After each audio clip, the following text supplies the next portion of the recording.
So shall we? Yeah. Okay. Oh, thank you guys for coming and for staying late and for having me over. My name is Yulia. I'm originally from Russia, but I have lived in Southeast Asia already for a year. I spent most of it in Bali, in Indonesia, and now I'm on a big tour around Southeast and Central Asia, heading next to Bangkok, and I'm very excited to be here. Well, as you can see, I'm founder of English student-to-student startup, and originally I am a teacher of English by education, and then I spent like a substantial, considerable employment streak in Yandex, which is an equivalent of Google in Russia, as a product manager in EdTech, and now moved on to doing my own thing. So today I would like to talk to you a little bit about my personal experience getting hired abroad, because actually I have taught in several regions, geographical regions, and spotted some interesting differences. I think for some guys out there, they may be familiar. You are welcome to agree or disagree. It will be also interesting to hear a perspective. Then we will cover some essential information about behavioral interview, and I will give you like a very small, compact toolkit that can help you prepare should you decide to embark on a new journey. All right. So speaking about my personal experience, I already covered a bit of it. You're also welcome to connect with me via LinkedIn. You can just use your phone camera to scan QR codes throughout this presentation. You don't need to open LinkedIn app, just use your phone camera. So yeah, that's it from teaching to IT, and you can see some of the geographical regions in the upper left corner where I taught. Yeah, like pretty much all around the world. And you can see some pictures from traveling, and you can also see this money sign, and you can guess that when you are living in some parts of the world but earning money in some other parts of the world, you can actually be quite comfortable and save some substantial amounts. Yeah, so if you ever wanna head down this opportunity and maybe work within your current company and get clients from abroad while still living in Southeast Asia, you can get really well.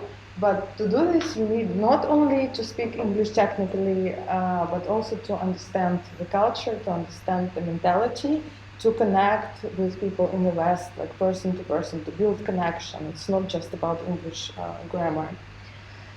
All right, so just a couple more words about my startup before we move on to the behavioral interview part.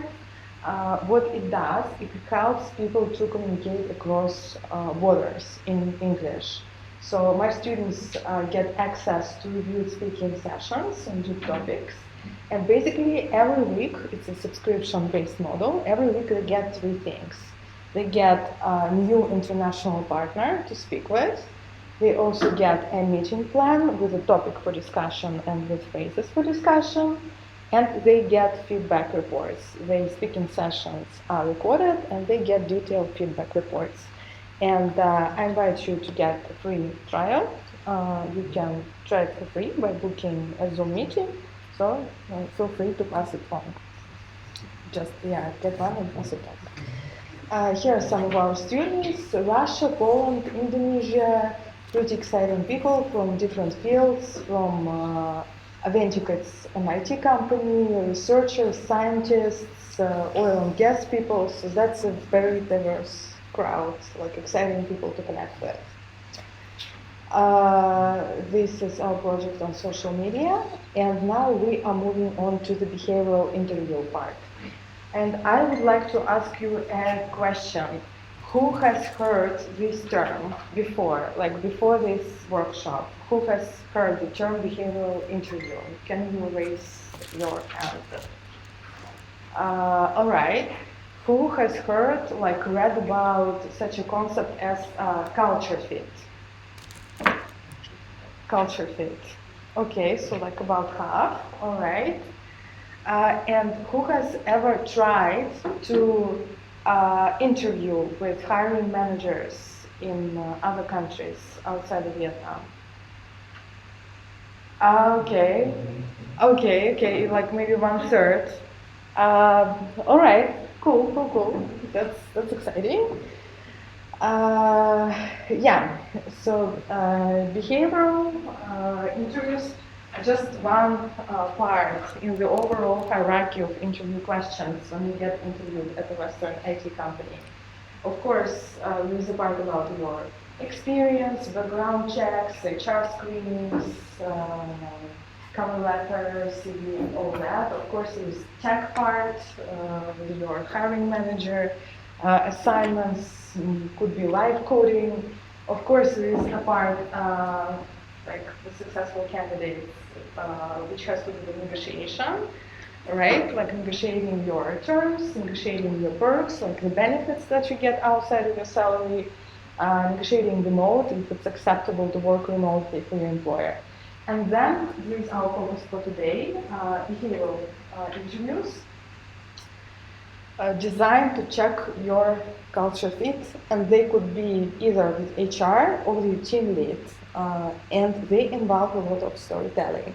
So let's see what it is about. Well, actually, this part is designed to really check if you have done what you say you have done, right? Because you can read the job requirements and you can say that, yes, I have used these tools, I have this kind of stack, even if you have not done it in reality. But when it comes to stories, to like real stories, real anecdotes, anecdotal experience, gets like really obvious by telling stories if you really have done the things that you say you have done. And the second goal of this part of the interview is to check whether you will thrive, whether you will do well in the work culture of your employer, right? Because different teams have different work cultures. Some are more entrepreneurial and chaotic and messy. Others are more like organized with streamlined processes. In some teams, you like pretty much have to follow what your lead says. In other cultures, you have to be like more creative and step up and show initiative. And like there should be a match between your personality and your employer's work culture for you to thrive. And this part checks this match, this kind of compatibility, right?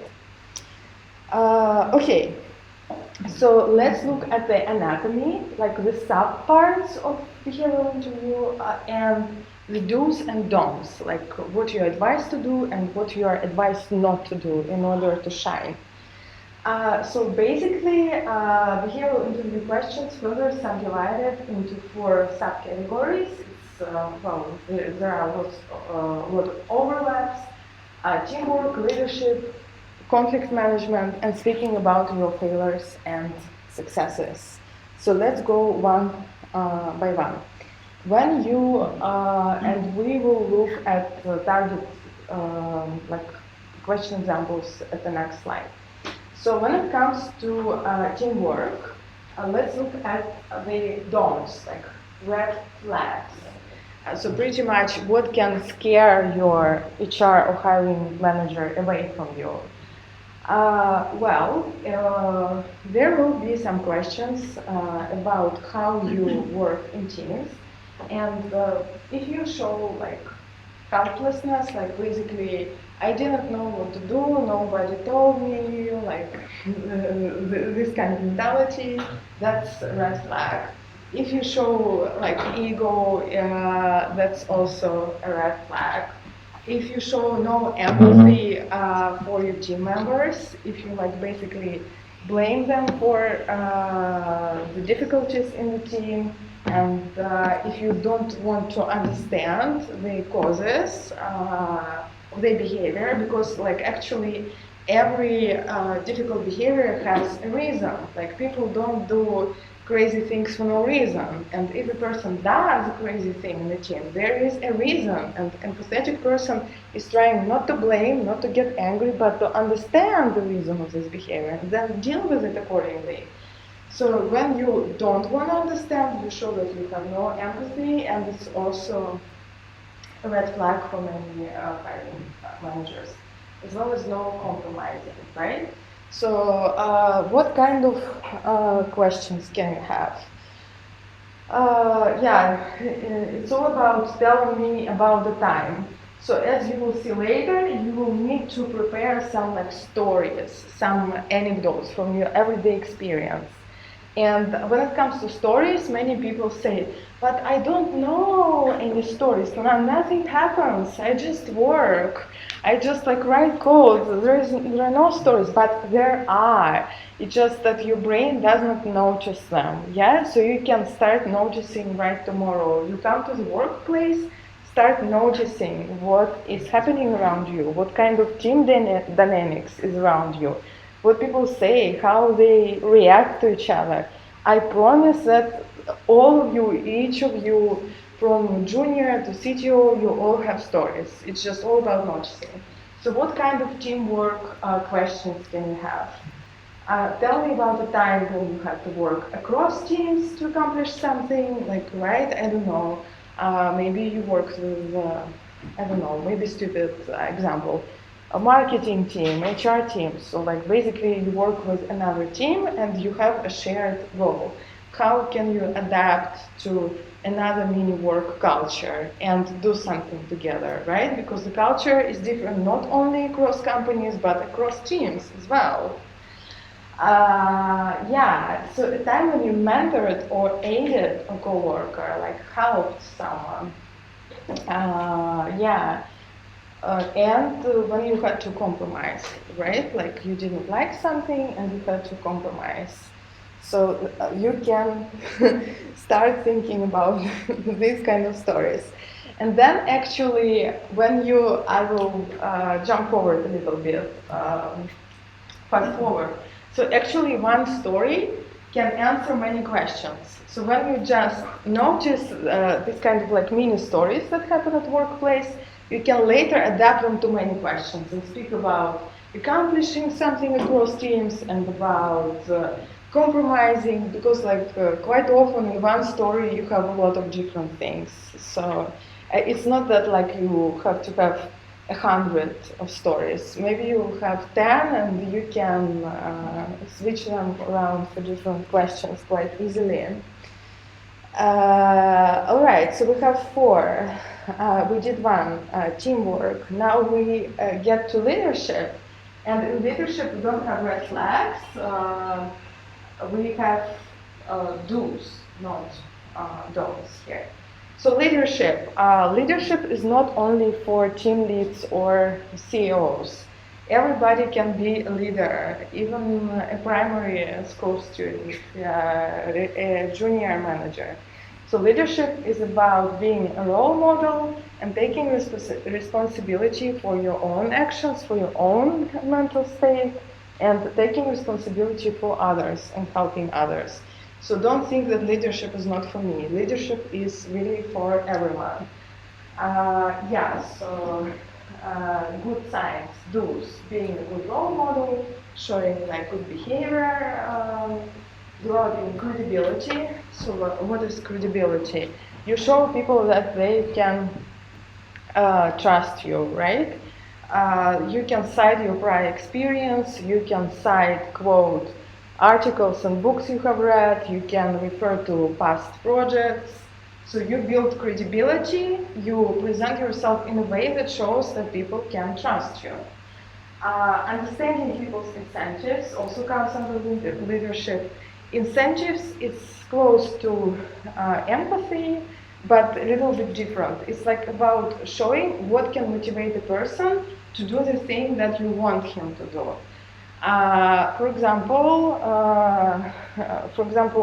you want me to give a presentation, and you know that I like pizza. So my incentive is to eat pizza, and you can invite me and say, hey, Yulia, maybe you can do workshop, we have pizza. So you understand my incentive, like what motivates me, what drives me, and then you can make me do what is necessary for you by utilizing this incentive. Or you, for example, know that somebody wants to get experience in a certain project, or that somebody hates someone else and doesn't want to work with them, could be negative incentive.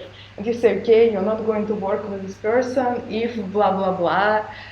Well, of course, it's kind of like a toxic joke, but I'm exaggerating just to show you that if you understand what drives people, you can achieve what you want, right? And gradually leading to a conclusion. So you have a goal in mind, for example, to organize different people in one project, or to choose a certain library or certain like tool for your project. And if people say no to you the first time you ask them, a leader doesn't give up, but a leader analyzes the incentives of the person who said no, and then tries to choose other arguments and tries again and again, and gradually leads that person to saying yes, right? Like maybe comes with a little bit different proposal next time. Yeah, so what kind of questions do we have in the leadership section? Tell me about the time when you showed initiative, describe a decision you made that wasn't popular, also requires leadership. Tell me about the time when you had to sell another person or team on your idea. So basically persuade another person or team to follow your idea. All right, we have two more in the behavioral interview anatomy. It's about conflict. Now we're coming back to the red flags.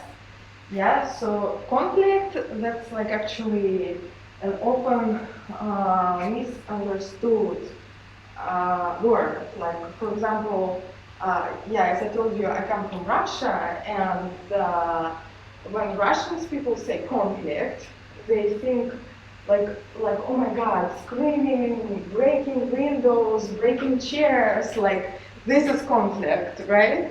But for well, maybe you'll say yes or no. For many Americans, like conflict is just a difference of interest, right? Like, for example, a conflict of interests. So I want this, you want this. It doesn't mean that there's shouting or like bad language going on. It's just a difference of interest. So when you are asked to speak about conflict, and when you say, oh no, I didn't have any conflicts, I'm a good person, it actually shows like conflict avoidance, and that's a red flag. It means that you do not recognize conflicts, like differences of interest, you don't deal with them, right? Like, because like conflict can be good, conflict can be very productive when you like understand, okay, I want this, he wants this, so how we can work around to find common ground, again, coming back to compromises. So when you say, no, I have no conflict, everything is good, I'm a good person, okay, think twice. Well, the opposite of that is bad mouthing other people, like saying that, yes, I don't work with those idiots anymore. Yeah, like, that's also, please don't do it. Showing aggression. And showing like victim mentality is also not so great. Yeah, like what is victim mentality? It's close to helplessness that we had in the teamwork section. So like basically everybody else is to blame for some mistakes, and it's not you, it's just wrong setup, wrong manager, wrong processes, everything is wrong, and you're a victim. Okay, not so productive. What kind of questions do we have in this behavioral interview section? of course, tell me about the time when you had a disagreement at work, you had to do something you didn't want to do. It's a conflict, disagreement is a conflict, and a challenging interaction with a coworker. Yeah? So start thinking about these stories.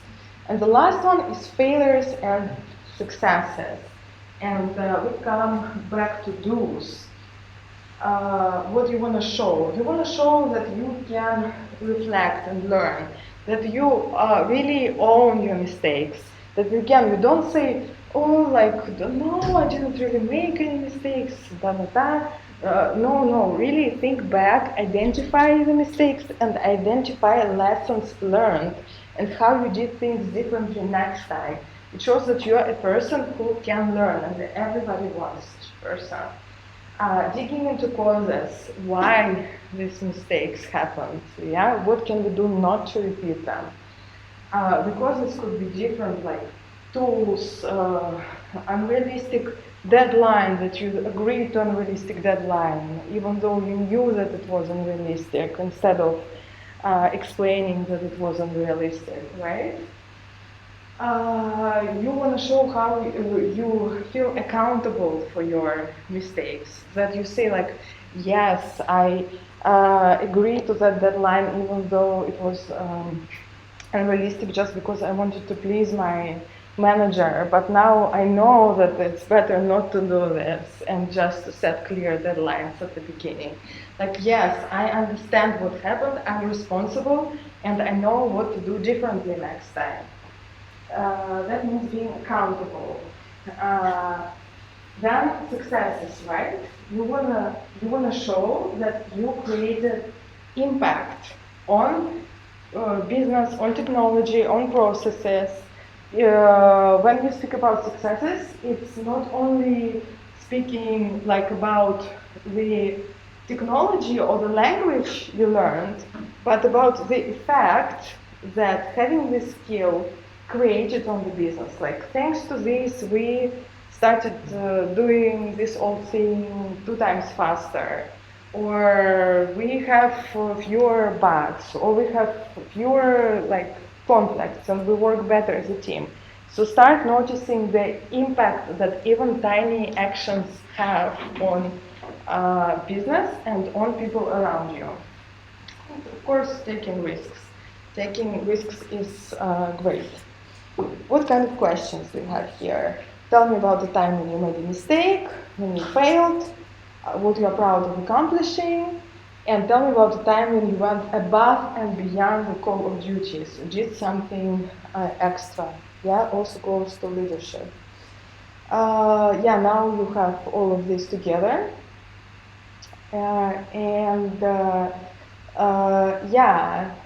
Let's move on to common misconceptions and pitfalls. The mistakes that people, well, at least in Russia, I bet in Vietnam, often make. So I will tell you a statement, and please tell me if it's a good idea, if you think that people should do it at the behavioral interview, or if it is a bad idea, okay? And we'll check your misconceptions about interviews and behavioral interviews in particular. Okay, so number 1, when you answer a question, give as many details as possible. Like, dive in and give as many details as possible. Okay, I want to see more. All right, what do you think? Give as many details as possible. What do you think? What do you think? Is it a good idea to give as many details? All right, good. Okay, so you're already prepared. Why did you invite me? You already know everything. Okay. Yeah, but I have really heard people make these mistakes many times, like dive into detail and give lots of terminology, and people just get lost, they don't follow your ideas. Yeah, but don't do it. All right. Okay, so the next one, Uh, Before you describe your actions, before you describe the actions that you took, speak more about the setup, the context. Like where you worked, what the team did. Is it a good thing or a bad thing? Like before you go to your actions, explain the setup. Yeah, it's a great thing. It's a great thing. It's a great thing. And many developers don't do this thing, unfortunately. They just go straight into what they did. But when the manager, be it hiring manager or HR manager, is listening to them, they like get no clue. You give me so many actions, but where was it? What company did you work for? What was the team? And it's so difficult to understand. Then what happens is that just the brain disconnects and the person stops listening to you. And the good interviewer will interrupt you, like a good empathetic interviewer will interrupt you, say, I don't understand anything, start again. But most of the people are lazy to do it, and they just wait for it to finish and they forget you. So be actually grateful when people interrupt you. It's a good sign. They want to understand you. But most of the time, people are just tired, and there are many candidates, and they just get disconnected, and that's it. So yeah, common errors are skipping the context and diving straight to the details. It's very simple, but it really makes a difference and it works magic. When you take time to explain clearly where you worked, what the business goals were, what was the setup, it makes magic. And just keep it simple, right? So just keep it to the core. All right, so let's go to our toolkit. What can help you to prepare, what you can start doing at home. I already told you about noticing the stories. And when you have the stories, try to organize them into this framework. Star. Well, T is in parentheses, you can skip it. Well, first, that's about the context, the situation. So, for example, tell me about the time when you made a mistake, or tell me about the time when you had a disagreement. And you say, okay, I was working in blah, blah, blah, and blah, blah, blah. So you explain the setup, the context. Then you speak about your actions, what did you do in that situation. Everybody does that, and sometimes too much. So I think there will be no problem with that.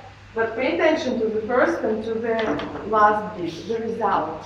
So what was the outcome of this action? Again, many people forget about it. So they say just, and I did this, like for example, speaking about a mistake, and I did this, okay, and so what? But tell me about the results. How did the story end, right? Like what actually happened? What does it mean for you? Why I need to listen to the story? Like what's the lesson learned?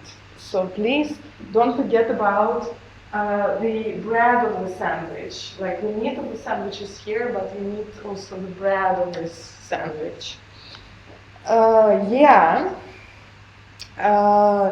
Well, that's a very short one, so let's do it.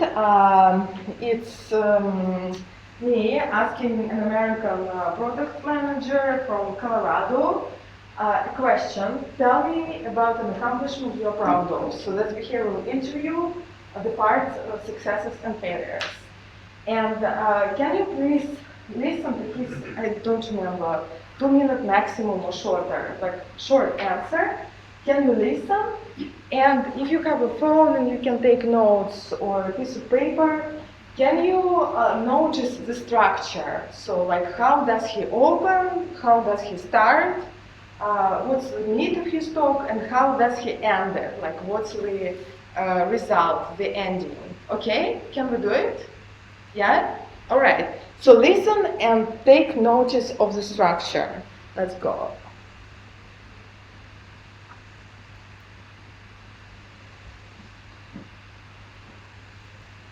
Okay, maybe. No? No listening exercise? Well, we can skip it. You can watch later at home. Oh, that's IT company, no solutions. Okay, subtitles. Yeah, that's CC. Turkish? Why not Turkish? Okay, so can you help?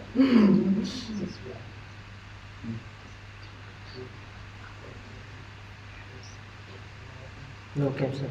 No caption? Okay.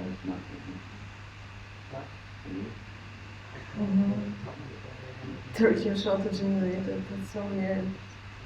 Oh, maybe options? Let's click on options. Oh my god. Last time I visited Turkey was years ago. Yeah, I went to Istanbul. Alright. That is slot over. Okay. Well, but you have this presentation, right? Like, can you send it to the guys? Yeah, sure. Okay, so you can do it at home. It's your homework, okay? Yeah. All right. So we go to, so number one in your toolkit, like follow this sandwich framework. Number two, prepare stories, and this is a table to organize your stories about teamwork, leadership, conflicts, failures. You can think about two jobs, like your current job and your past job. And also a good source of ideas is extracurricular activities because they also show your personality. Like maybe you play sport, maybe you attend a social club, maybe you attend a church, maybe you're a leader of your community. You can also take stories about leadership, conflicts, and teamwork from your extracurricular activities as well. And it's like actually good to vary them. Like maybe 70% work, 30% extracurricular. That's nice. And you also can play around and see how one story can fit, can be tweaked into leadership and failures. You can just remember one story and try to play it around from different angles. Yeah, and of course, practice speaking English as much as you can. I think that's it. Yeah. And we have Q&A section. I don't know, but like, if you're not sleepy yet, feel free to hang around, ask me questions, and of course, get a free trial of my speaking product. I will be very happy to accommodate you. And thank you so much for the pizza and for your very warm welcome. It's like a very lovely place. I feel very good energy, and I believe that you are building great products and do great things here. Thank you very much. Yeah.